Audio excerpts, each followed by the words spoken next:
Hello Libra, Sun, Moon, Rising, and Venus signs. Kamusta kayo? Sana po nasa mabuti kayong kalagayan. Welcome back po sa Star Tarot.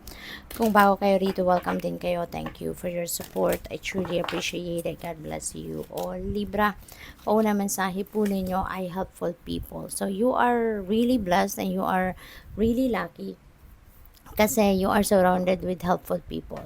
No, pwedeng mga katrabaho nyo yan, pwedeng mga kaibigan, kamag-anak, no, or mga kapitbahay. They are very supportive and helpful of you na lagi silang nandyan, no, para tulungan ka. Lagi silang nandyan para gabayan ka when necessary, di ba? Yung kahit anumang klaseng tulong ang kailanganin ninyo, lagi mo silang matatakbuhan, lagi mo silang malalapitan, no? You are so blessed. And it's a yes. Wow, napakaganda nito.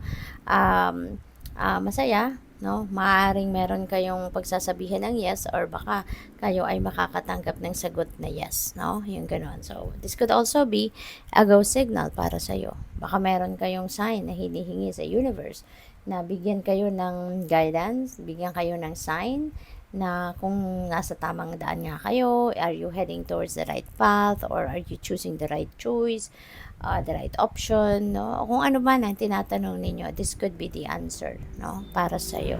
It's a yes. The situation will improve, no? Napakaganda, very optimistic energy. Kung ano man ang problema, ano man ang pinagdadaanan ninyong medyo hindi masyadong paborable para sa iyo, kung ano man ang pinagdadaanan ninyo na medyo hindi siguro perfect, no? Kumbaga, para sa'yo, huwag kayong mag-alala. You have nothing to fear, you have nothing to worry about because your situation will definitely improve. Okay? You just need to be patient. No, you just need to be patient because maybe the universe is still working on it.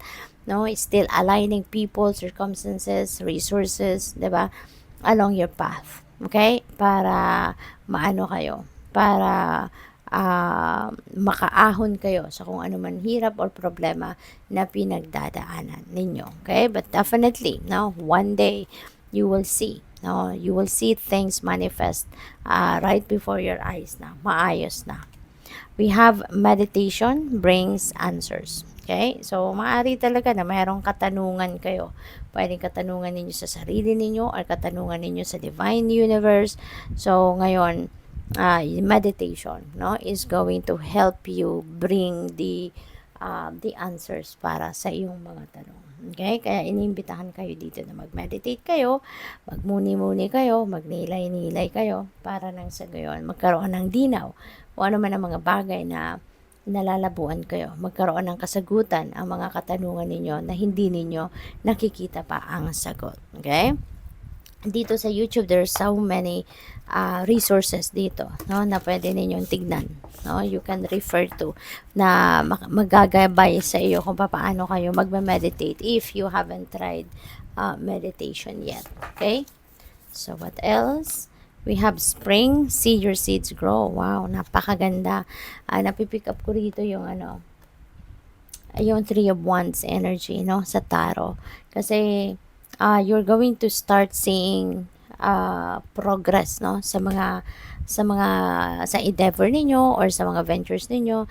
Makikita ninyo na sa ngayon unti-unti, no, na nagbubunga ang inyong mga pagsisikap, yung mga pagtatrabaho ninyo, ano man ang mga bagay na inimplement ninyo in the past, ano man yung mga bagay na sinimulan ninyong gawin, no, in the past. Maaaring ngayon unti-unti makikita nyo na yung bunga nito, no? Makikita ninyo yung paunti-unti na resulta, no, ng mga ginawa ninyong effort in the past. Kaya this is yung parang little successes, no? Maaaring makakuha kayo ngayon ng mga little successes. We have Fire Guardian, ignite your passions. Ayan. So, pwedeng passion ninyo to sa trabaho ninyo, sa hobbies ninyo, sa career ninyo, sa negosyo ninyo, pwedeng sa relationship din, sa person ninyo, yung ganon. So, it could be in any area of life where nandoon yung ano ninyo, yung love, no, for it. Kaya, ayan. So, siguro sa ngayon, mabubuhayan kayo ng loob, you will be inspired, you will be motivated, no? Kaya papunta kayo doon sa pag-nurture nito, sa pag-cultivate nito, sa patuloy, no, na pag-aalaga, no, sa kung ano man ito, whether that is relationship or whether that is trabaho, career, 'di ba, or negosyo ninyo, whatever it is, no, na kung nasaan ang inyong passion. We have stag, trust, no, and thrive. Yan, magtiwala kayo, no, Libra, magtiwala kayo sa inyong sarili, magtiwala kayo sa inyong mga kakayanan, sa inyong mga capabilities, kasi alalahanin ninyo lagi na you have all it takes to succeed. You have all it takes to thrive, to expand, to be successful, to develop into the best version of yourself, no? Kaya hindi ninyo kailangang isipin, or hindi ninyo dapat na isipin, ano, na hindi kayo magtatagumpay kasi ganito lang ang kaya ninyong gawin, hindi kayo magiging hindi ninyo mararating, no, yung mga pangarap ninyo kasi ganito lang kayo, no? Walang ganon, no, Libra, walang ganon, kasi always remember na we are all equipped. Lahat tayo biniyayaan ng Divine Universe ng talents, skills, and gifts. We are equipped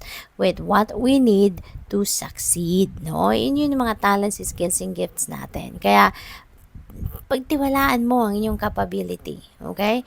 Magtiwala ka sa inyong mga kakayanan, dahil yan ang magagamit ninyo para sa pagtupad ng inyong mga pangarap. Yan ang gagamitin ninyo para sa pagtagumpay, no? Para makarating kayo sa inyong mga dreams, para marating ninyo yung mga goals ninyo. Gamitin ninyo ang kung ano ang meron kayo. Now, we are all equipped, kaya hindi pwedeng maging rason natin na hindi tayo magtatagumpay because we only like this, we're only like this. No, walang ganon. Lahat tayo may capacity to succeed. Okay? Everyone has a capacity to thrive and expand. We have Medicine Guardian, be open to healing information. Ayan, so maging bukas kayo sa mga impormasyon na siguro manggagaling sa mga doktor, no? Kung kayo nagpapadoktor, nagpapa-check up kayo, so maaring merong maraming referrals, or baka meron kayong mga impormasyon na ma-receive, no, na mga makakatulong sa inyo kung paano kayo magamot, or kung paano ninyo pabutihin ang inyong pakiramdam. Maybe there are going to be a lot of instructions coming from medical practitioners dito to guide you and to help you, no, to feel better and get better. So good luck. Thank you for watching Love and Light. Namaste.